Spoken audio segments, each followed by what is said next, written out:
In 2016, the people of the United Kingdom were faced with the question of whether to stay within the European Union or to withdraw. Pollsters were finding that the support for Brexit was a lot less than 50%. Their conclusions, as they got closer and closer to election day, was that Brexit was going to lose. Now, the odd thing is they were wrong. It was barely passed, but it really shocked the people of Britain because they went to bed thinking, okay, Brexit was going to lose. And the reason that the pollsters were wrong is there was this variable that they forgot to take into consideration: education level.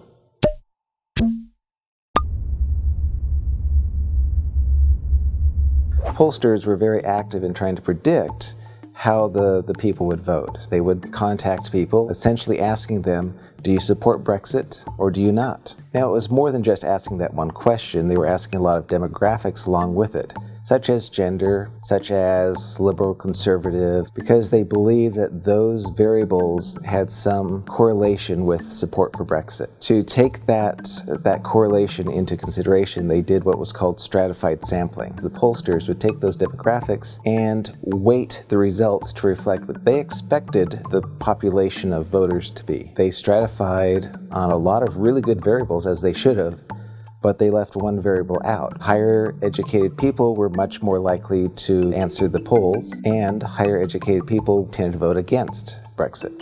A possible issue with the 2020 election, it was definitely an issue in 2016 and 2012, was trying to estimate the actual voting population. Of the people who actually vote, what proportion is going to be male, what proportion is going to be Republican, what proportion is going to be in the upper socioeconomic status. How do we know that? And the answer is we don't. We can only guess. And the way that we guess is to look at historical trends. Is this election, is it going to be a large turnout election? There's a lot of questions that need to be taken into consideration, and it all comes down to the numbers. I don't care who the president is, I want my model to work. There's many layers to this model. It takes polls, as many polls as I can find, and combines them together into one estimate.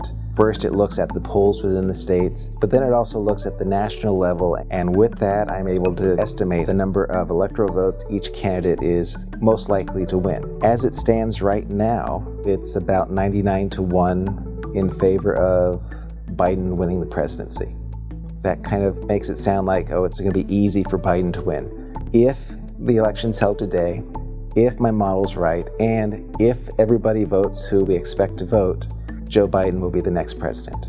When you get polling results, usually you just pay attention to one number, the support for candidate X. But really, there's a lot more that is presented by the polling house.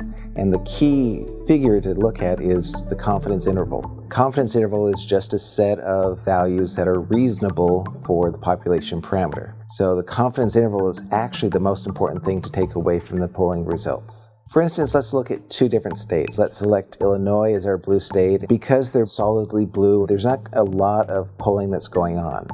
So in my model, almost all the information I have is coming from how those states have tracked the nation over the last 20 years, which means the confidence intervals are going to be extremely wide.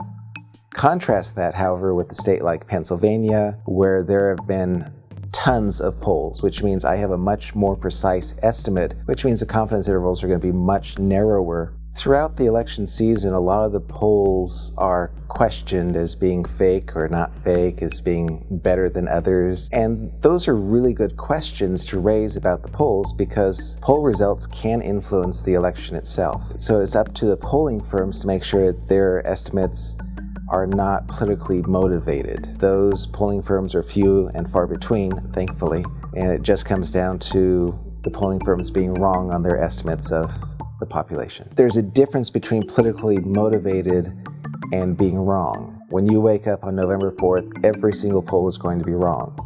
But the question is, how wrong were they? And more importantly, why were they wrong?